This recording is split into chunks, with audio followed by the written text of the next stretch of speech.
All right. Well, all good things must come to an end, and might as well be Chris Paul to end them. Hey there. What's up? My daughter's giving me a gift of some kind. That's what happens when you let your 4-year-old take a nap. I'm not gonna be upset about this game. I'm sure it's easy to be upset about this game. I would have loved to win it.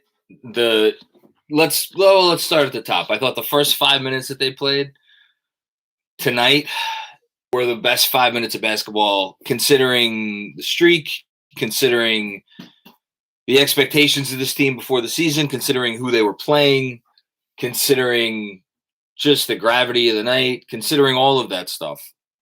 I thought the first 5 minutes of basketball they played tonight were as important and as impressive as any 5 minutes of basketball that I've seen them play. I don't know. It feels like forever. The 90s, I don't know. I'm sure there are some stretches in the 2012-13 season that I'm forgetting. But that was impressive. Unfortunately, they kind of blew their load there in the first five. I mean, when you come out like that, and I give Phoenix all the credit in the world. Chip away. The Knicks would go on a little run. The Suns would come right back. Again, it's just that's why the Suns are the second best team in the league. And they've been the best team in the league, I think, by net rating for a while now. They're really good. I know they've been scuffling of late, but this team is incredible. That team is absolutely a real contender. They are a threat in the West. They're a threat to win the whole thing. And we had a game with them into the last minute. And I went into this one. I was texting with my buddy David Futternick over there on the West Coast. Shout out to Footy, saying like this. I don't know. I didn't feel like this was a huge game because going into it, I'm like they're not on Phoenix's level yet. They're not a contender. Phoenix is a contender. We are a team that is on a fabulous streak. We're playing really well, but we're not on their level yet. And I'm like oddly happy after this game, even though they lost, because I come out of this game feeling like, okay, they didn't beat that team, but they could play with that team. And I feel like if they could play with that team, they could play with any team in the league. Hey, do you want to say anything tonight? No, you just want to sit here. All right, we're gonna have a guest for the post game. You can see it for a minute.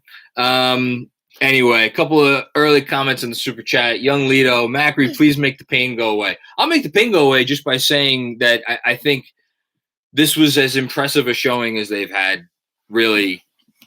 Because even during this winning streak, they've had some dicey moments where it did not look like they were going to win some of these games, where they'd kind of come out iffy, where they'd be, what do you want your bag? Where they'd be, this and that and inconsistent. Like they played incredible basketball for pretty much the entire night.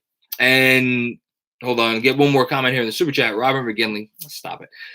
We could be disappointed in the result, but how can any of us be disappointed in the effort? A lot of positives to take out of tonight. I completely agree. What do you want to say something about the game? No? All right. I guess she doesn't have anything to say about the game. What was I going to say? Chris Paul. That's what I was going to say. Chris Paul. Just Chris Paul. Devin Booker also, but Chris Paul. Those two guys, man.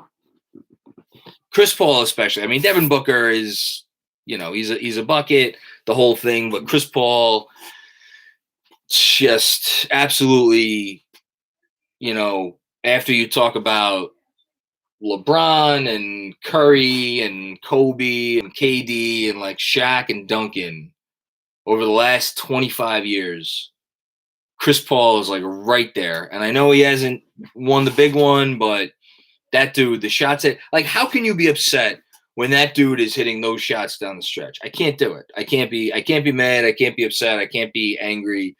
And I'm sitting here and I'm talking about how they were in this game the whole way through. Meanwhile, and then after this, I'll get back to the super chat.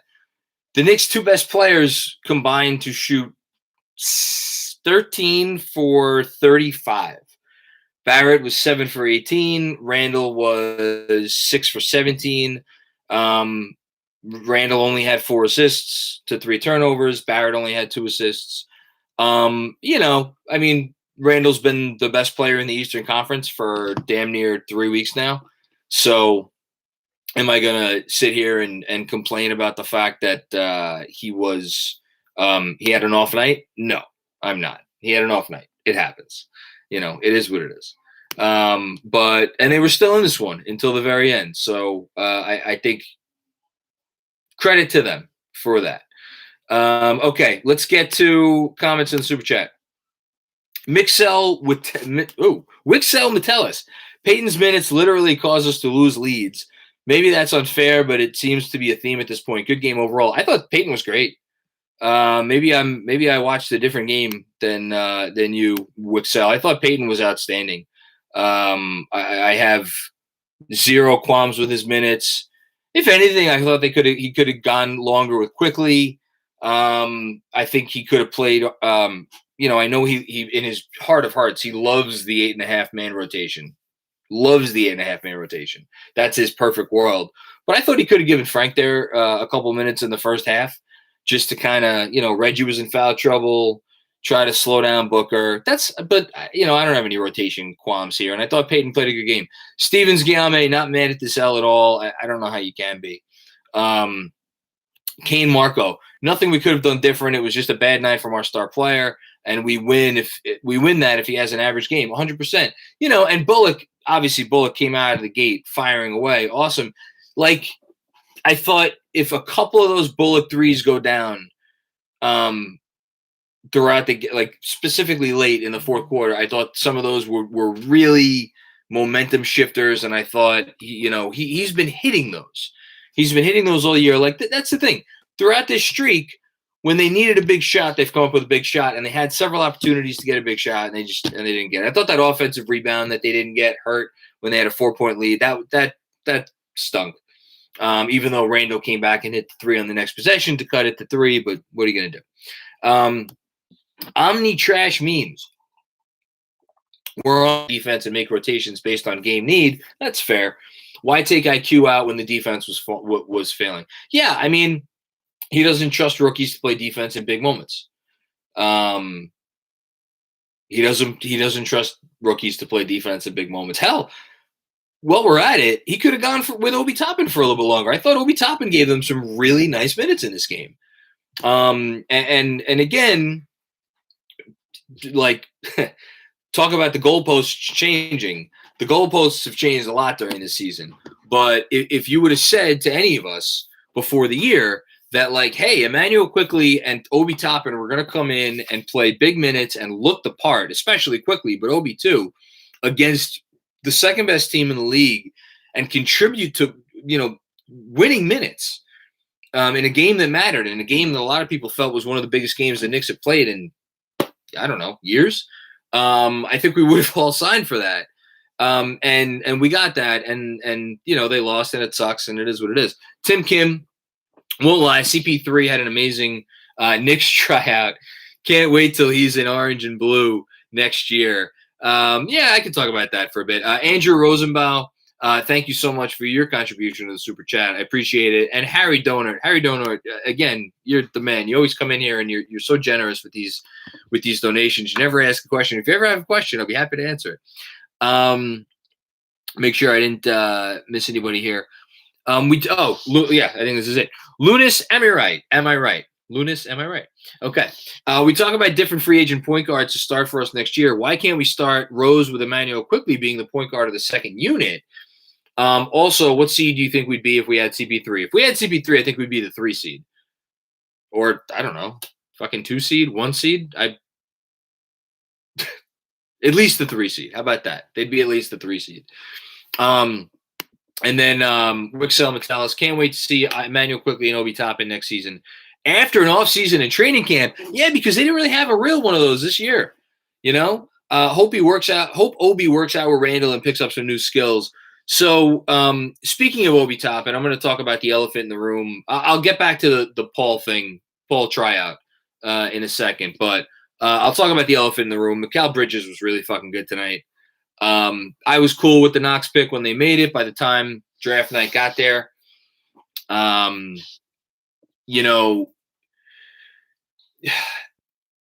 No organization is perfect. No organization is perfect. Every organization screws up. Golden State Warriors gave David Lee a shit ton of money. Wasted draft picks. San Antonio Spurs blew some draft picks even back in the day. They had some good ones. So no organization is perfect, right?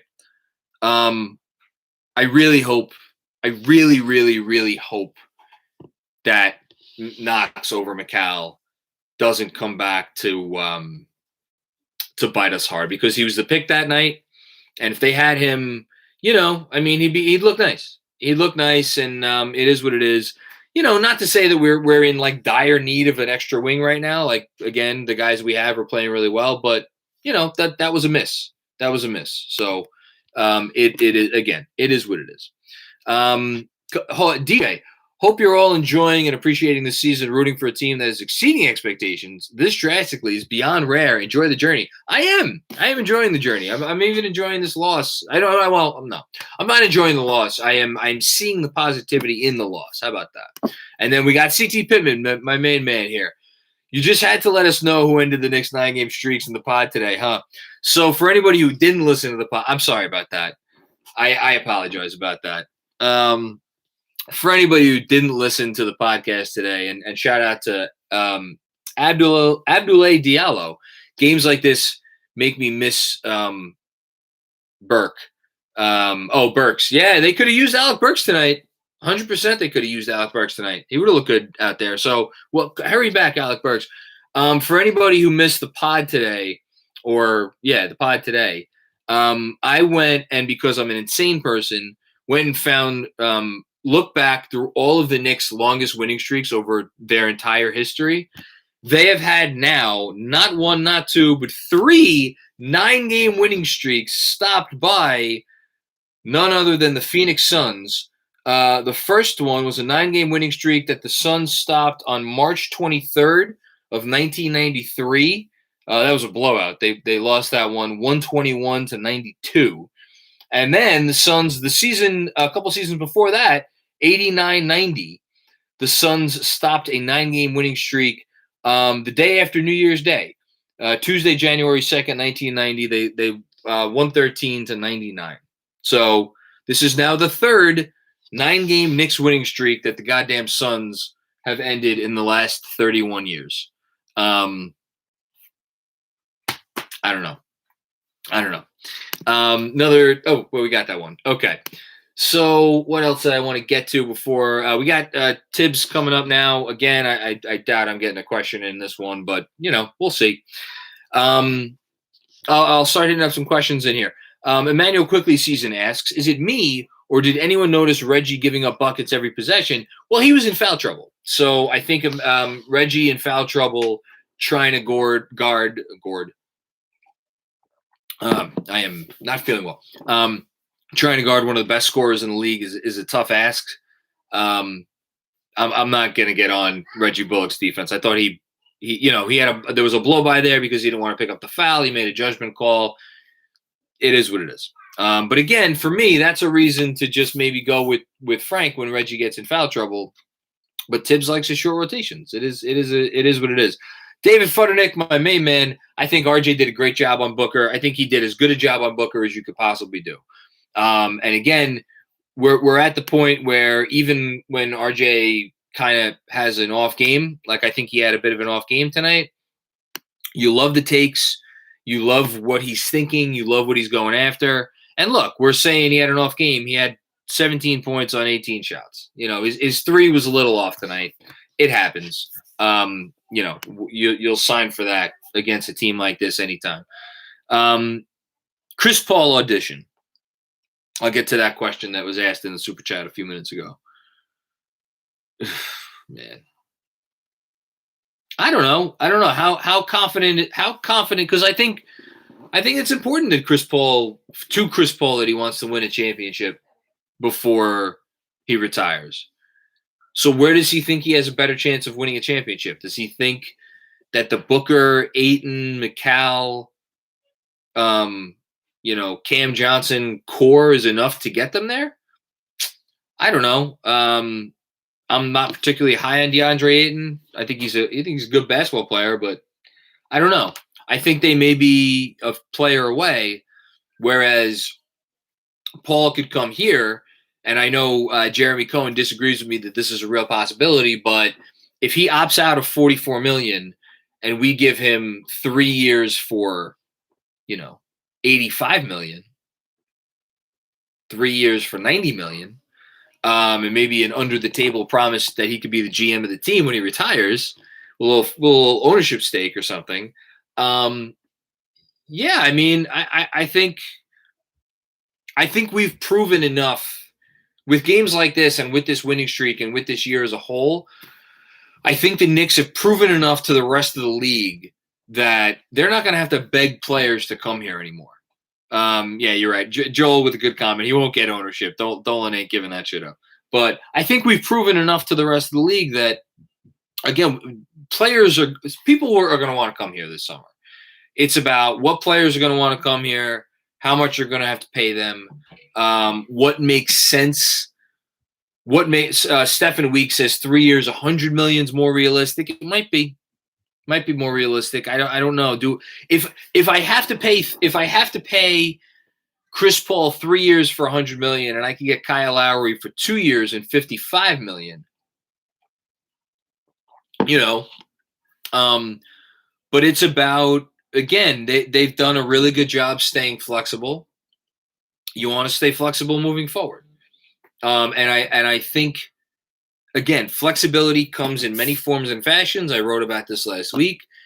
As long as you have contracts on your books that are tradable, that's all that matters. And, even if you, just for argument's sake, paid, whether it's Kyle Lowry or Chris Paul, something in the neighborhood of $25 to $30 million a year, and Julius Randle's cap hold is going to be, I believe, 20. His cap hold going to be 28. His cap hold is going to be 28 next summer.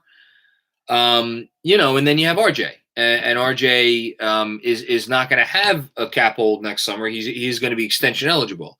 So Noah's stretch is going to come off the books. Like, you can sign a contract this summer and still have a decent amount of flexibility next year in 2022, as long as you don't sign anybody to a deal this summer that's like crazy, like we can't get this money off the books. So, which I don't think they're going to do that. I don't think they're going to sign anybody this summer that is a contract that they don't feel is movable if they need to, unless it's a Chris Paul type contract where they're like, we're not moving that contract anyway. We want Chris Paul here. David Futternick asking the tough questions. What's it going to take to get Frank Kaminsky in a Knicks jersey? A lot of prayers, David. A lot of prayers. Get your rosary out. I know you're Jewish. Get your rosary out anyway. Just a Knicks fan. Hey, John, it's Isaac Rowan from Twitter. Hey, what's going on, man? I enjoyed your YouTube thing. I've been watching this team since Lance Thomas, Ron Baker.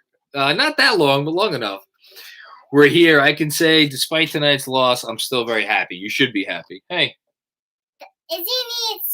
Mommy needs Izzy Swaddle, and it's in the dryer. Mommy needs Izzy Swaddle. It's in the dryer. Okay. Do you know what a swaddle looks like? Yeah. You sure? Wait, I don't see one though. You don't? Okay. Can you give Daddy a minute? Daddy will look for it. All right. Is it in this? No, it's not. That's the washing machine. It's not in there. Oh. It's the pink. Just rummage around. No, that's a onesie. I'm sorry about this, folks. Travis Fisher asks, Macri, have you thought about potential draft picks? Not a lot right now. My mind hasn't been on draft picks. Oh, we got Coach. Hi, Coach. Everyone, Coach is here. If you have a question, raise your hand and I'll bring you into the room. Rebecca Harlow. Coach, I know you weren't overly focused on this win streak, but obviously didn't want it to come to an end either. What was the message to the guys after this one tonight? Just get ready for the next one. Come in tomorrow, watch film, make corrections. Games keep coming. We didn't play as well as we could have in the second half. That being said, our guys have been fighting all year. Second half, Leave it. I It's think it was fine. 113, 110. We got to get a stop. I thought we had pretty good defense on Chris, and he made a tough shot. So tip your hat, but we got to get going again. Mark Berman. You were talking about Chris before the game, glowingly. It's just amazing what he was able to do, even just in the final minute and a half. They're a good team. I thought, Booker got loose on us. I thought Reggie getting in foul trouble hurt us some. But they put pressure on you because of what Chris can do and pick and roll. Then Booker is very good, pick and roll, catch and shoot, and Ayton puts pressure on you going to the rim. And then if you're not moving on the flight of the ball, you're going to give up an open shot. We didn't cover the line as well as we could have. But, I love the fight in our guys and still, in the end, close the gap. We got to get one stop. We had that two guys, converge on that rebound and pop loose on us. But, we got to take a look at the film and fix things. Steve Popper. Tom, I know you hit the big three to cut it to three, but Julius looked like they did a pretty good job of doubling very aggressively on him. Is that different than what you see most teams do to him? He's seen everything you could possibly see. I thought offensively, we got off to a good start. Reggie was, got going early and we got the early lead. But I think we shot 50-something percent. And they played smaller on them, but they were coming, on the pass to the double team, and we can play off that, and we can get quality shots. And so the game tells you what shots you're going to get, and the responsibility of the primary scorer. I just want to say, if it's not coming through, he's proud of this team tonight. He's damn proud of their effort tonight. I know he's disappointed in the loss, but it's obvious he is proud of their effort. Ian Bakley. Tom, you mentioned guarding the line tonight. Was that a product of Phoenix moving the ball and finding open shooters, or did you see some lack of effort or execution on your end? I don't know if it's lack of effort, but it's, you have two dynamic perimeter players, and, Chris and Booker got going. So who comes first, is Paul or Booker? Chris, can get in the paint, and God. So you have to take care of the ball, I would walk to Phoenix and then react out, to cover the carry line. either of them. So your body position is critical.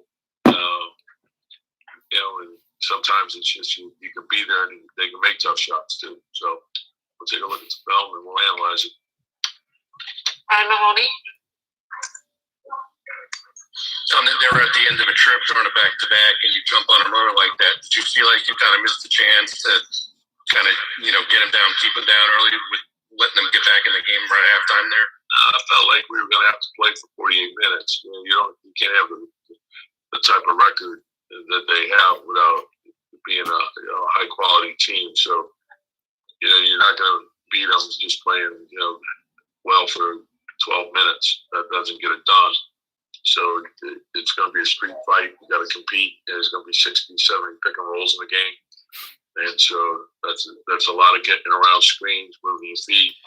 Yes, it is. People flying around, tracing the ball, closing out. It's it requires you to have multiple effort on every play. Multiple effort. That's the Tibbs post-game drinking game. How many times does he say multiple efforts? I love it. And those guys are shot makers. Like sometimes they, You can be there and they can make it. You have to have a determination about you. If they make a tough shot, you got to come back and do it again. And just have the belief that in the end, if you do it right, every time, that in the end they'll miss. So you got to make them miss. You can't hope they miss. And we got to keep working at it. We have time for 2 more questions. Steph Bondi.